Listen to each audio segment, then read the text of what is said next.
The nurse had barely wheeled the recovery cart out of my hospital room when my mother walked in holding my bakery keys in a small plastic bag, like evidence from a crime scene. "We had a family meeting while you were in surgery," she said, setting the bag on my tray table next to the water pitcher. Everyone agreed. "Renata is going to run Sweetwater Bakery until you are back on your feet." I was still groggy from the anesthesia, my left arm in a sling from the car accident that had shattered my wrist 3 days earlier, and for a moment I thought I had misheard her. "Ran the numbers with who?" I said. "Voted how?" "Do not make this difficult, Josie. You cannot even hold a piping bag right now.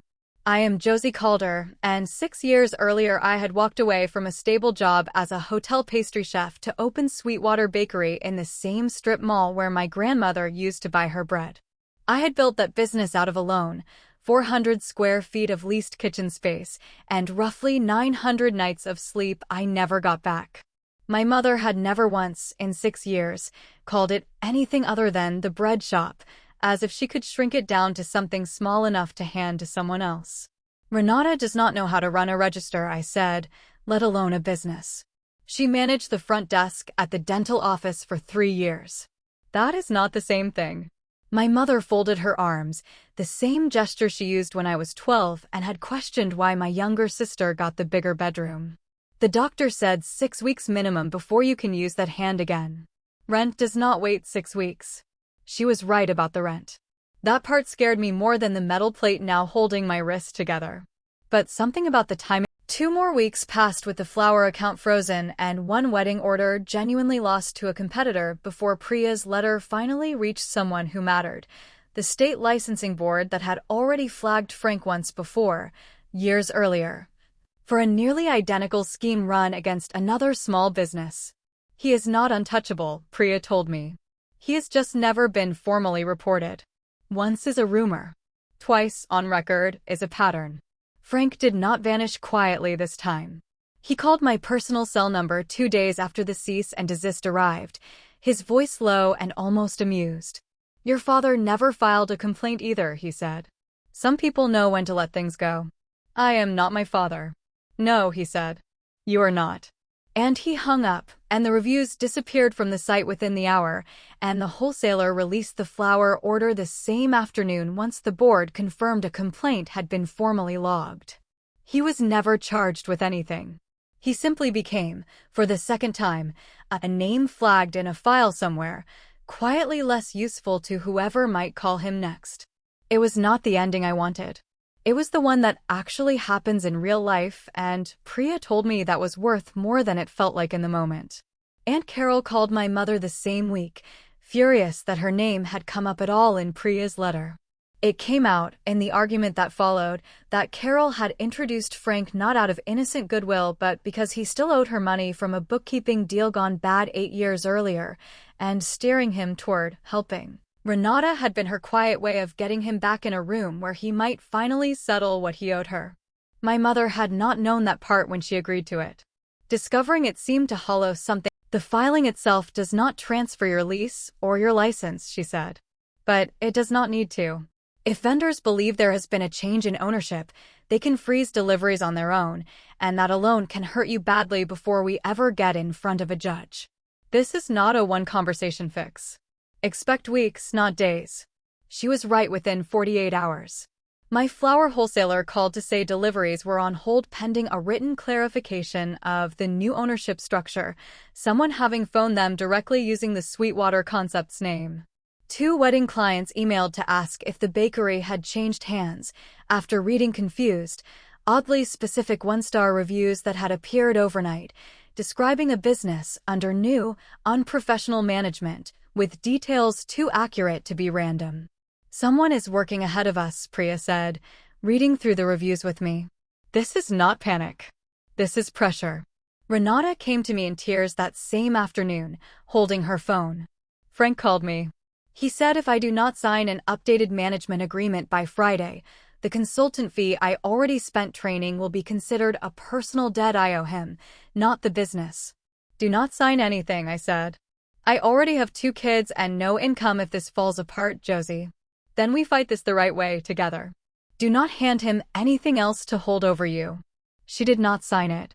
That decision cost her the small weekly stipend Frank had been quietly paying her out of his own pocket, money she genuinely needed, and she gave it up anyway rather than sign something that might have made her legally responsible for his mess. Priya used the wholesaler's account of the phone call, not 3 days after. I drove myself to her house the next afternoon, cast and all, and set the printed filing on her kitchen table without a word. She did not reach for it right away. She looked at it the way you look at a photograph you did not know still existed. I was trying to help, she said, which was not an answer. Explain the filing. Your father ran his hardware store the same way you run this. Every dollar back into the business, nothing left over for himself, and it killed him behind that counter at 51. She stood, walked to the hallway table, and came back with a small framed photo I had not seen in years, my father in his work apron, laughing at something out of frame. She set it down between us and did not say another word about it. She did not need to. It did not excuse what she had done. But I understood, in that silence, that this had never been about money for her. It had been about a version of grief she had never learned how to put down. Where does Renata fit into this? I asked. Her husband left in March. 2 kids, a part-time job. She needed something steady. And the consultant. Frank Delgado. He worked with your father's old partner years back. Carol still does some bookkeeping for him on the side. She thought he could help. I recognized the name from fragments of arguments my parents used to have behind closed doors. Frank Delgado was the reason my father's hardware store had lost its lease, after a partnership deal that stripped the business bare before the landlord even knew what had happened. My mother had brought the same man back, this time into my kitchen. I found a lawyer the next morning, a sharp, unhurried woman named Priya Nasser. I told her everything, and she did not offer the clean relief I was hoping for.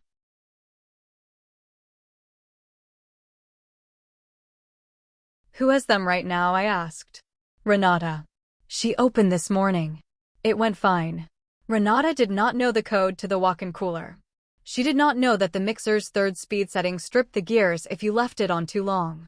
Someone had spent real time preparing her for this, and my mother's eyes flicked to the window a second too long when I asked who. I was discharged 2 days later with a hard cast and a folder of physical therapy instructions I barely opened, because the only thing on my mind was Sweetwater. My best friend Talia drove me there directly, ignoring my mother's calls insisting I needed rest. The chalkboard sign out front still had my handwriting on it. But inside, the display case had new printed price tags, not handwritten like mine always were, and the numbers were nearly 40% higher. Renata stood behind the register wearing my grandmother's sunflower apron, and neither of us spoke for a moment. You are not supposed to be here, she said. Mom said you needed rest. Explain the prices. I did not set them. Then who? She hesitated, and in that hesitation I saw something I had not expected. Not defiance. Fear. There is a consultant helping, she said finally. Aunt Carol knows him. He used to run restaurants downtown. Since when do we have a consultant? Since 3 days ago. He said the shop was underpriced. I asked to see the receipts, and Renata's hand trembled slightly, pulling them up on the tablet I used for the register, a tablet that was supposed to be locked with a code only I knew. How did you get in? He reset it. That night I could not sleep. I called Talia at midnight and asked her to help me find out who this man was. By morning, a quiet favor from her cousin at the county licensing office turned up something that made... I walked into Sweetwater the following week to find Renata alone behind the counter, the tablet locked under my own new code, the sunflower apron folded on the shelf instead of on her shoulders, as if she was not sure she had the right to wear it anymore. I should have called you the second something felt wrong, she said. You were scared. I understand that better than I let on. I still lost you money. The wedding order, the reviews, all of it. You also refused to sign his agreement when it would have been easier for you to just sign it and disappear. That matters more to me than the numbers do. We stood there a moment, 2 sisters raised by a mother who solved every fear by controlling the people closest to her instead of trusting them. Over the following months, I rebuilt what had cracked. I brought Renata on openly, with an actual schedule and an actual paycheck, something she had never truly had. My mother did not apologize in words for a long time. But she started showing up on Saturday mornings, quietly restocking napkins or wiping down tables without being asked, small unspoken corrections to 6 years of calling it the bread shop. One morning I found she had framed a second copy of that photo of my father and hung it in the back office, near my grandmother's recipe notebook, without a word to me about why. Sweetwater Bakery is still mine.